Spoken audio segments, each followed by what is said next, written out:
Bueno, como lo señalaba el vicepresidente, estamos hoy en presencia de un aumento significativo de la temperatura en Venezuela. Esto es ocasionado a tres razones principalmente, ¿no? Como lo señalaba el vicepresidente, el 26 de abril el sol pasó perpendicular sobre Venezuela. En este momento tenemos una zona de alta presión sobre el país y la vaguada del norte que nos dio temperaturas favorables en los meses de enero, febrero y marzo, se ha retirado hacia el norte. Esto ha traído como consecuencia que la temperatura se haya incrementado significativamente. En el caso, un ejemplo que queremos mostrarle aquí, no sé si acercan la cámara, esta es la temperatura mínima y máxima de Caracas de los últimos días.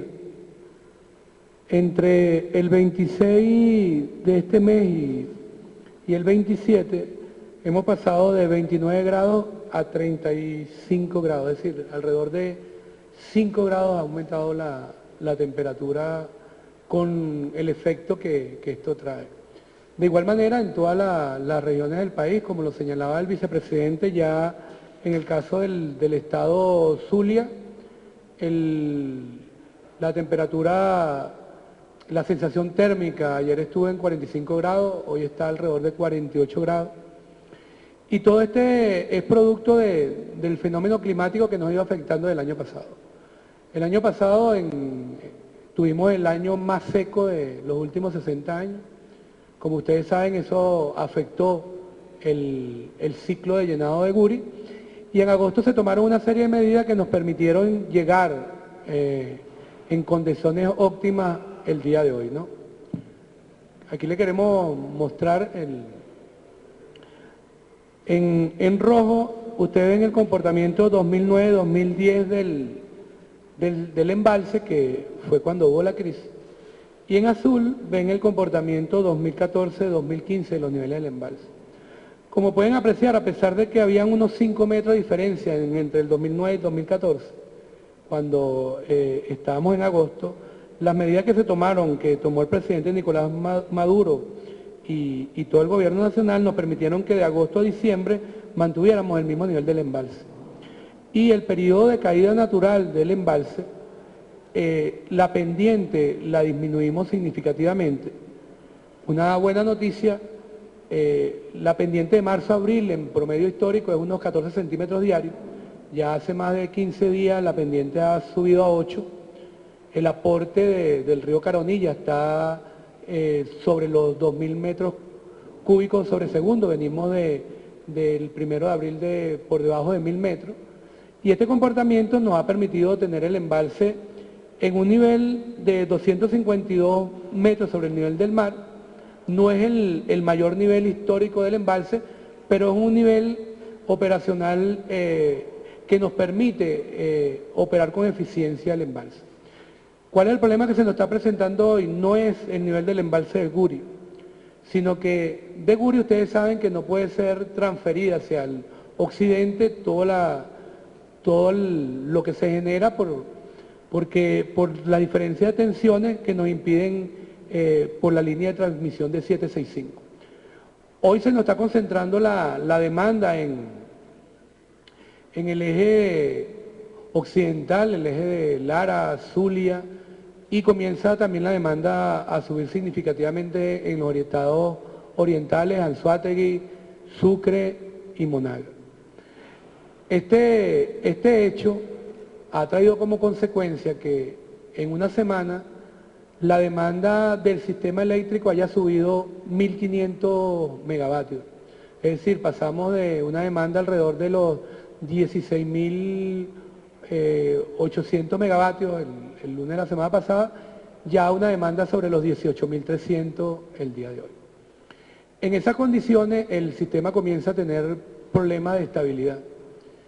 Y discutiendo con el presidente Nicolás Maduro y con el vicepresidente, se ha tomado la decisión de tomar unas acciones preventivas que nos permitan en este periodo de alta temperatura poder reducir el nivel de la demanda y tener un sistema con los niveles de estabilidad que habíamos mantenido desde septiembre del año pasado.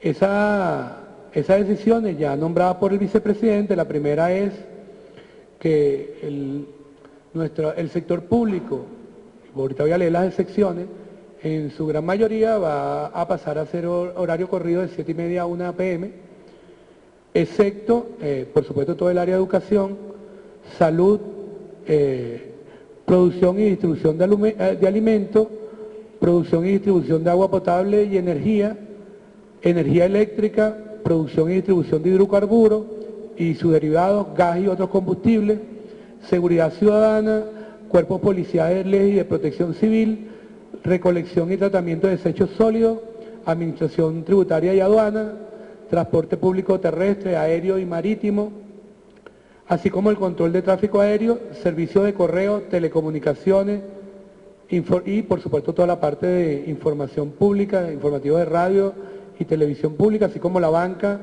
y los seguros públicos. Y como me menciona el vicepresidente, que lo había señalado, pero es importante, por supuesto todo el sistema educativo queda exceptuado de esta medida.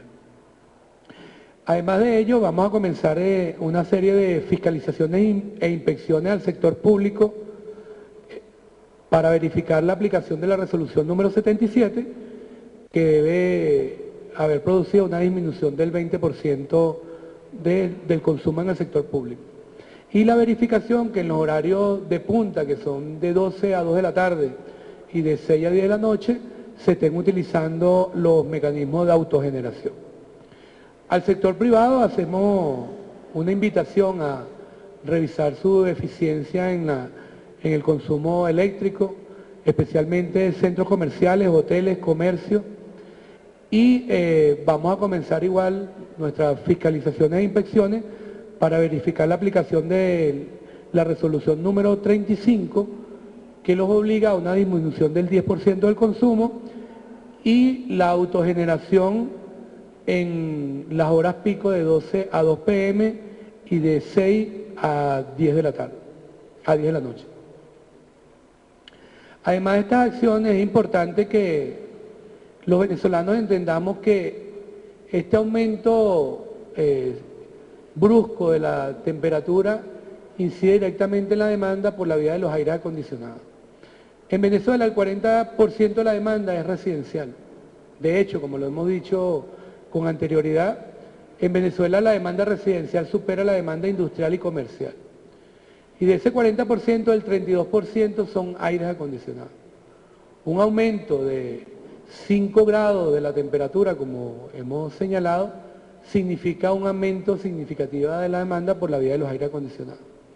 Entendemos la necesidad del confort, pero queremos pedirle a los venezolanos que nos acompañen en estos días de alta temperatura a hacer un uso racional de la energía, a graduar su aire acondicionado en 22 grados, que nos va a permitir un confort y nos va a traer como consecuencia que no presionemos una mayor demanda sobre el sistema y sobre todo evitar hacer actividades no necesarias en horas pico, entre 2 de la tarde, entre 12 del mediodía, 2 de la tarde y entre 6 de la tarde y 10 de la noche. Nosotros vamos a seguir nuestros planes de búsqueda de eficiencia y reducción de demanda. Nosotros hemos instalado 6 millones se han sustituido a la fecha de este año 6 millones de bombillos ahorradores, nos quedan por sustituir unos 11 millones, estamos acelerando ese proceso para que el mes de mayo la sustitución sea masiva. Vamos a dedicar varias unidades de la corporación a esto y vamos a estar trabajando con los estados eléctricos de cada una de las regiones, con cada uno de los gobernadores que han venido reuniéndose con los estados mayores eléctricos para ir viendo la aplicación de estas medidas. Esperamos que estas medidas, que la participación de los venezolanos conjuntamente con el gobierno nacional, que las acciones que estamos tomando de reducción de demanda, que las nuevas máquinas de generación que están prontas a entrar, como India Urquía, como Luis Zambrano, las dos en en cierre de ciclo, así como los mantenimientos mayores que se están haciendo, nos permitan seguir subiendo la generación térmica, que ya ha subido casi un 40% con respecto al año 2010, cuando fue la crisis. Estamos hoy generando alrededor de 6.500 megavatios térmicos y esperamos nosotros que al cierre del año estemos cerca de los 7.000 megavatios. Venezuela genera 20.000 megavatios, suficiente para atender cualquier contingencia de este tipo. Lo hemos dicho ya varias veces, Colombia, que es un país que tiene el doble de la población de Venezuela, genera 14.000 megavatios. Y sin embargo, no presenta este tipo de problemas, bueno, por la situación propia de su sistema eléctrico en cuanto a el mecanismo económico y el mecanismo de cobro. Ustedes saben que nuestra tarifa eléctrica es la más económica del mundo y por supuesto eso hace que la demanda eléctrica en Venezuela sea inelástica, porque no hay un aumento significativo del pago por un aumento en la utilización de artefactos eléctricos. Entonces, queremos hacer un llamado nuevamente a la conciencia de los venezolanos. Con la medida que estamos tomando, con su participación y con el trabajo conjunto con los gobiernos regionales, con los gobiernos locales, estamos seguros que vamos a poder afrontar este crecimiento exponencial de la temperatura, que ha tenido un impacto también exponencial en la demanda. Muchas gracias.